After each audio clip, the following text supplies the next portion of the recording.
Эфир абхазского телевидения продолжает русская служба новостей. Здравствуйте.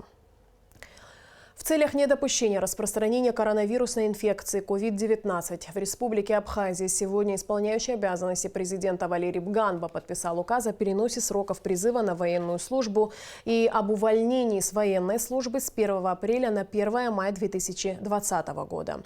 Кроме того, сегодня же распоряжением Валерия Бганба во всех школах Абхазии отменены ежегодные переводные экзамены в 4, 8 и 10 классах в связи с увеличением продолжительности каникул в образовательных учреждениях.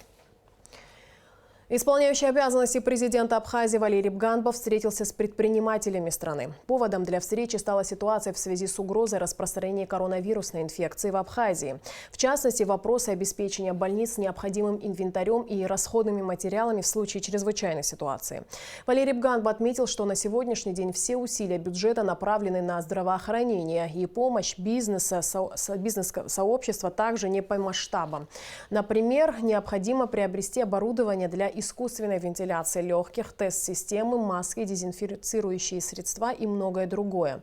Представители бизнеса выразили готовность оказать посильную помощь, участвовать в добровольном сборе средств для решения первоочередных задач в период пандемии в мире. По решению собравшихся сбор средств будет организован путем создания фонда по борьбе с пандемией коронавируса при торгово-промышленной палате Абхазии и будет прозрачен и открыт. Участники встречи сошлись во мнении, что действия фонда будут скоординированы с министром здравоохранения и социального обеспечения, которые, в свою очередь, будут представлять фонд перечень необходимых медицинских изделий. Хочу поблагодарить наших ребят, которые сами проявили, я бы сказал, патриотизм. Это, может быть, звучит как-то пафосно, но действительно это гражданская сознательность. Я даже не думал беспокоить как-то вас, зная вас как нормальных налогоплательщиков, тех людей, которые наполняют бюджет Абхазии. Я понимаю, мы сейчас как бы закрываем предприятия, мы как бы лишаем возможности работать. Очень надеюсь, что это временно. Очень надеюсь. Ну и поможем друг другу, мы сохраним самое главное богатство наше – это наших людей. Вот сейчас все усилия бюджета направлены только на медицину. Кроме какой-то зарплаты, которую стараемся, понятно, зарплату выплачивать необходимо, хотя иногда даже мы думаем, а может приостановить зарплату и решать проблемы, которые связаны именно с данной ситуацией. И есть у нас вопросы, которые, если вы поможете нам решить, будет очень хорошо. Сегодня же Валерий Бганба встретился с главными врачами лечебных учреждений городов и районов республики. На совещании были обсуждены первоочередные действия в случае появления коронавирусной инфекции. Репортаж на Алыкове. Открывая совещание, Валерий Бганба сделал не совсем утешительное заявление. Скорее всего, ограничительные меры, принятые с целью недопущения распространения на территории Абхазии коронавирусной инфекции, будут ужесточаться, а сроки карантина продлеваться. Работники Министерства здравоохранения будут обеспечены всеми необходимыми средствами защиты в первую очередь. Уже единственное остается комендантский час, а так, в принципе, мы ввели все, что необходимо. При этом, конечно, мы советовались с врачами министра здравоохранения и главного санитарного врача. И мы, исходя из этого, как раз и принимали те меры закрыть объекты, которые являются, будем говорить, самым серьезным источником заражения. И мы сейчас стараемся максимально отпустить всех работников всех сфер, имеется в виду органов государственного управления, местных органов и так далее, и так далее. Рекомендуем и предприятиям, и организациям любой формы собственности тоже ограничивать количество людей на работе. Я буду подписывать указ о введении ЧС. Частично, в принципе, мы его уже ввели, кроме комендантского часа и закрытия всех границ. Остальные все, будем говорить, статьи чрезвычайной ситуации, они введены. Главный санитарный врач республики Людмила Скорик предложила еще больше ужесточить меры по защите населения от коронавирусной инфекции. К примеру, владельцам пекарен выпускать хлебобулочные изделия в продажу в специальных вакуумных упаковках, а реализацию производить только в местах производства. Также приостановить деятельность всех частных стоматологических кабинетов и лабораторий. Также Людмила Скорик прокомментировала ситуацию на границе ПСО. шоу. Организовано 24-часовое дежурство. Осуществляется оно по всем параметрам. Все россияне, которые не имеют абхазского гражданства и имеют температуру хотя бы 37 градусов, не говоря уже о выше, возвращаются на территорию Российской Федерации. Причем нам, россиянами, предложено всех граждан наших, которые имеют российское гражданство, пролечить на территории Российской Федерации, если у нас будет в этом необходимость. Главный врач Национального онкологического центра Лев Аргун попросил предоставлять информацию о гражданах, выезжающих в Грузию на лечение, чтобы ставить их на учет, так как они находятся в группе риска. За последние 2 дня 6 человек, даже пофамильно я их выписал, да, которые никогда у нас не были, а лечились в Грузии. Значит, да, и они были уже и до последний раз, когда возник этот вирус в Грузии. Никакой маршрутизации у меня нету. То есть, да, и в коллективе, ну, тоже, они приходят туда абсолютно, значит, без масок, на вопросы отвечают неохотно. И, типа, это наши проблемы, куда мы ездим. Это те, которые у нас вообще не стоят на учете. Я не говорю о тех, которые состоят на учете, но для галочки иногда к нам попадают, тоже выезжают туда. И как минимум вот на сегодня там до 20 человек таких. Министр здравоохранения и социального обеспечения Томас Цахнакия рассказал о том, что в случае распространения коронавирусной инфекции в Абхазии больные будут размещаться на базе инфекционного отделения Гудаутской ЦРБ, где есть возможность развернуть более 70 коек. Сегодня вот и мы установили несколько аппаратов искусственной вентиляции легких, подготовили в инфекционном отделении Гудаутской ЦРБ. Подготовили соответствующие бригады, вот Гагарская больница активно в этом участвует. И, значит, некоторые сотрудники также городских учреждений, сухумских и республиканской больницы будут прикомандированы туда, ну, на соответствующих условиях, конечно, для того, чтобы обеспечить круглосуточное дежурство на случай поступления этих больных. В каждом районе будут работать бригады скорой помощи, а туберкулезная больница будет резервной. Все учреждения, которые будут задействованы, в первую очередь будут обеспечены гуманитарной помощью. В республиканской больнице будет осуществляться только экстренная хирургическая помощь. Плановые операции будут отменены. Пока в Абхазии не зарегистрировано ни одного случая заражения коронавирусной инфекцией, специалисты настоятельно рекомендуют не покидать свои дома без особой надобности и соблюдать правила личной гигиены. Нала Кови, Ильдар Дамиров, Абхазское телевидение. Угроза появления и распространения на территории Абхазии коронавирусной инфекции – тема номер 1 всех выпусков новостей. На этом фоне вполне естественно, что население паникует. Люди бросились в магазины, скупают продукты питания и товары первой необходимости, а недобросовестные предприниматели пытаются на этом заработать. Чего ждать от карантина? Будут ли товары первой необходимости в дефиците и стоит ли тратить все свои сбережения, запасаясь продуктами на долгий срок? Репортаж Эсмы Гуланзе. Распространение в мире коронавируса продолжается. На фоне бушующей пандемии многие страны столкнулись с потребительским переполохом. Люди начали массово скупать продукты питания. Многие наши соотечественники тоже поспешили в магазины, где в больших количествах закупают товары. Особым спросом пользуются крупы, масло, соль, сахар и предметы гигиены. У нас всегда много покупателей, кормильницу посещают очень много покупателей, но вот как введен разговор пошел про карантин и так далее, у нас увеличился поток народа, люди берут, люди закупаются, люди боятся. Есть моменты, где поменяли цены, но именно вот в бакалее ничего не поменялось, все так, как было. Мы тоже сами домой берем все. Людям приемлемые цены, и они из-за этого берут. Масло, наверное, на несколько рублей, все. Так, у меня в основном все как было, так и осталось. На некоторые продукты цены действительно выросли, однако, по словам покупателей, разница пока не сильно ощущается. Ну, может, чуть-чуть какие-то изменения есть. Может, я не знаю. В основном это женщины, как бы, они знают цены. Все нормально, как и было раньше. Никаких повышений цен? Нет. Скажите, пожалуйста, вы как-то запасаетесь продуктами в связи с карантином? Добавляю. Добавить надо же что-то все равно, чего уже дома нету.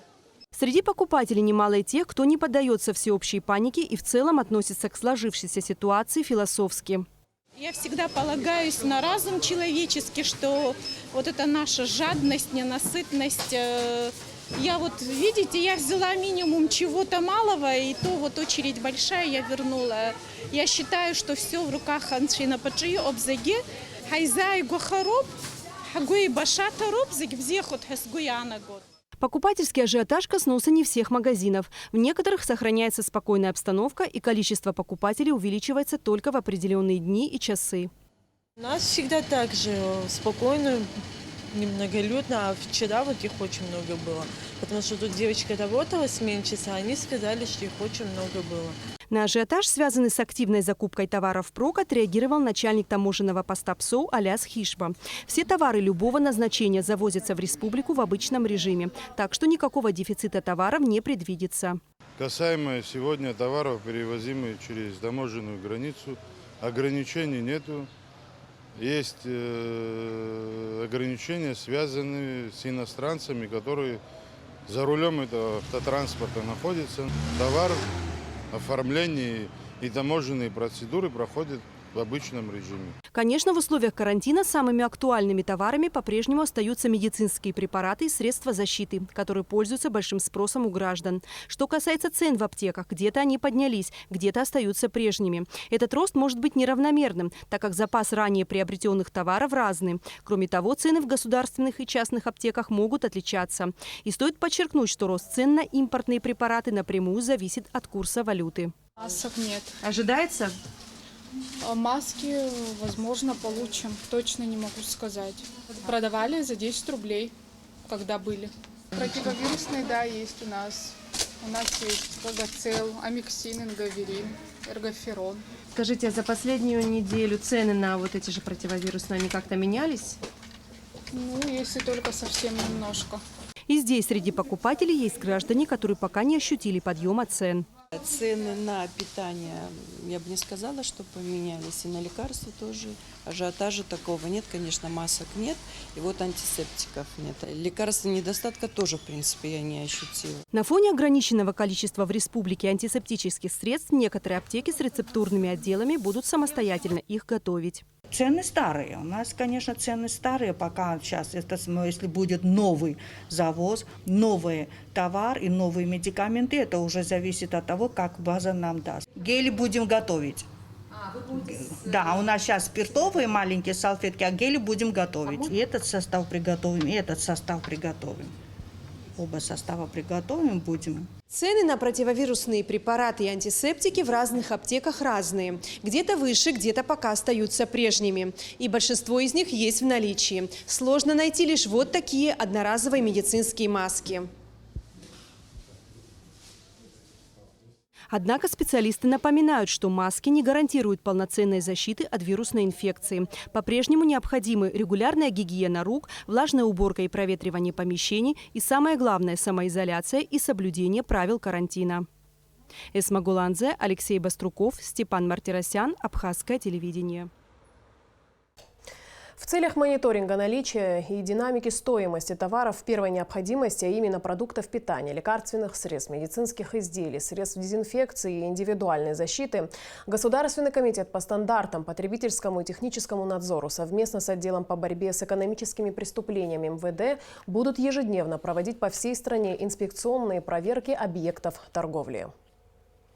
Мы образовали 6 групп порайонно. В каждом районе одна группа будет работать для того, чтобы не допустить поднятия стихийных цен на те продукты жизненно важных продуктов.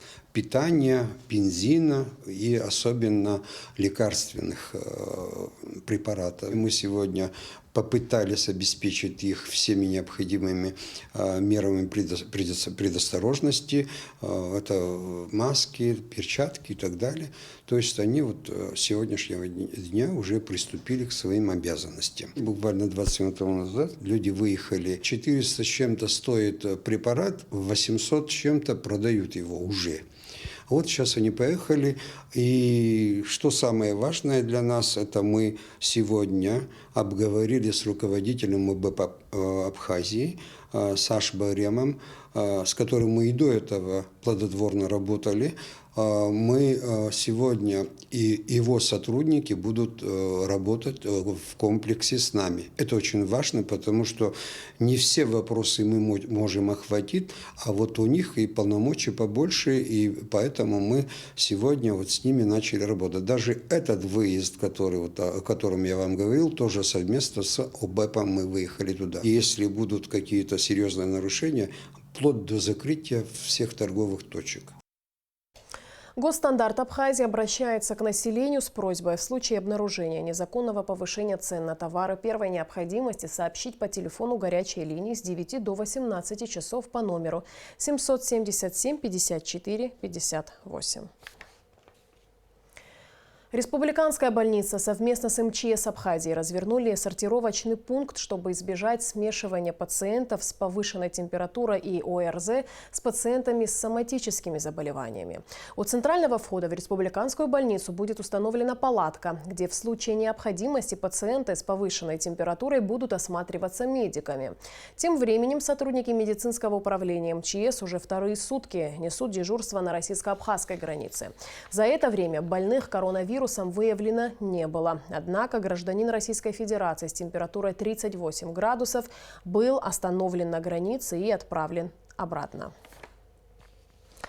В том, что на государственной абхазо-российской границе введены новые ужесточенные правила пресечения, а туристические объекты республики приостановили свою деятельность на время карантина, убедилась наша съемочная группа, которая побывала сегодня на КПП ПСОУ и на озере Рица.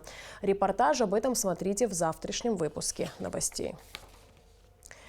Горячую линию Министерства здравоохранения и социального обеспечения Абхазии телефонной консультации граждан по вопросам коронавирусной инфекции COVID-19 поддержали общественная благотворительная организация «Кераз» и культурно-благотворительный фонд «Ашана». Волонтеры в данный момент получают все необходимые консультации медиков, инфекционистов, чтобы иметь возможность квалифицированно отвечать на вопросы и давать необходимые гражданам рекомендации. Помимо основных номеров телефона, в горячую линию теперь круглосуточно включены следующие номера мобильных телефонов: 995-0207, 773-50-50, 711-30-77, 935-30-71, а также стационарный номер 229-44-00. Номера горячей линии могут впоследствии дополняться, о чем будет дана соответствующая информация. В связи с введением карантина на территории Абхазии претерпела изменения сетка вещания ГТРК. Так, дирекции тематических и развлекательных программ приостанавливают съемки новых передач с 30 марта по 7 апреля. Также временно отменен эфир информационного выпуска Амшекшара в 16 часов. Однако новости в 20 часов будут выходить в эфир как прежде. Редакция новостей продолжает работать, и мы постараемся информировать вас о том, что происходит в стране. Кроме того, ежедневно на нашем канале и в рамках новостей и после информационного выпуска Амшекшара специалисты будут рассказывать о коронавирусе COVID-19, говорить о том, какие нужно соблюдать меры профилактики и как действовать при первых подозрениях на наличие этого вируса. Вы все знаете, что давеча было издано распоряжение, исполняющее обязанности президента Республики Абхазия, о новых мерах по защите населения от коронавирусной инфекции. Включает 23 пункта, нацеленных на то, чтобы сделать все возможное, чтобы этот вирус не распространился по территории Республики Абхазия. У нас довольно много есть факторов, которые мы должны с вами все исключить из нашей жизни. Все те пункты, которые изложены в этом распоряжении, нацелены только на то, чтобы не было распространения этого заболевания. Поэтому я вас убедительно прошу оставаться на дому, не расхаживать по городу без цели, естественно, исполнять все то, что написано в этом распоряжении. Основная наша с вами задача – не находиться в местах массового скопления, а лучше всего самоизолироваться. Вы знаете, сначала у нас был период, когда мы просто рассказывали о мерах профилактики. Мы рассказывали, как надо правильно мыть руки, как надо избегать контакта с симптомами гриппа, как не касаться глаз, носа своими руками. Все это теперь уже не актуально. Теперь мы просто должны сидеть дома. И Министерством здравоохранения сделана горячая линия. Естественно, все наши медицинские работники на местах, они подготовлены, они готовы участвовать в информационной, скажем так, беседе с вами. Вы можете звонить, обращаться. Естественно, необходимую информацию вам доведут. Не надо ни в коем случае паниковать. Все в той ситуации, когда возможно контролировать. Не надо ни в коем случае бежать закупать какие-то продукты питания. Не надо укрепляться, там, закрываться и так далее. Вы можете спокойно выходить на балконы, спокойно вдыхать свежий воздух Абхазии. Но в то же время я вас еще раз пытаюсь нацелить, что перемещаться по городу бесцельно или для того, чтобы идти куда-то на какое-то мероприятие, этого делать не надо. Если эта беда придет к нам в республику, никто из нас не останется незадействованным. Поэтому если мы сегодня с вами не сделаем этот барьер для того, чтобы эта инфекция ни в коем случае не зашла в Абхазию, естественно, потом справиться будет очень трудно. Избранный президент Абхазии Аслан Бжани направил телеграмму президенту Российской Федерации Владимиру Путину, в которой выразил благодарность за поздравление по случаю его избрания на высший государственный пост. Союзнические отношения между Абхазией и Россией имеют значительный потенциал для долгосрочного взаимовыгодного развития. Мы высоко ценим ваше личное участие в процессе становления Республики Абхазия, укрепления его государственного суверенитета и международных позиций. Всесторонняя поддержка со стороны руководства Российской Федерации во многом позволяет преодолевать стоящие перед нашим молодым государством вызовы и угрозы, отмечается в частности в тексте телеграммы. Кроме того, Аслан Бжани подтвердил нацеленность нового руководства Республики Абхазия на дальнейшее укрепление и наращивание взаимодействия между двумя странами по всем направлениям межгосударственного сотрудничества. Пользуясь этой приятной возможностью, уважаемый Владимир Владимирович, позвольте пожелать вам крепкого здоровья, благополучия и дальнейших успехов в вашей ответственной работе. Согласно поданному заявлению, глава администрации Ткорчалского района Аида Чачхали указом исполняющего обязанности президента Валерия Абганба освобождена от занимаемой должности. Временное исполнение обязанностей главы администрации Ткорчалского района возложено на Виталия Квициния. И в конце выпуска прогноз погоды. По информации Гидрометцентра, завтра на территории Абхазии ожидается переменная облачность без осадков. Ночью и утром возможен туман. Температура воздуха ночью плюс 6-11, днем 15-20 тепла. Температура морской воды плюс 11.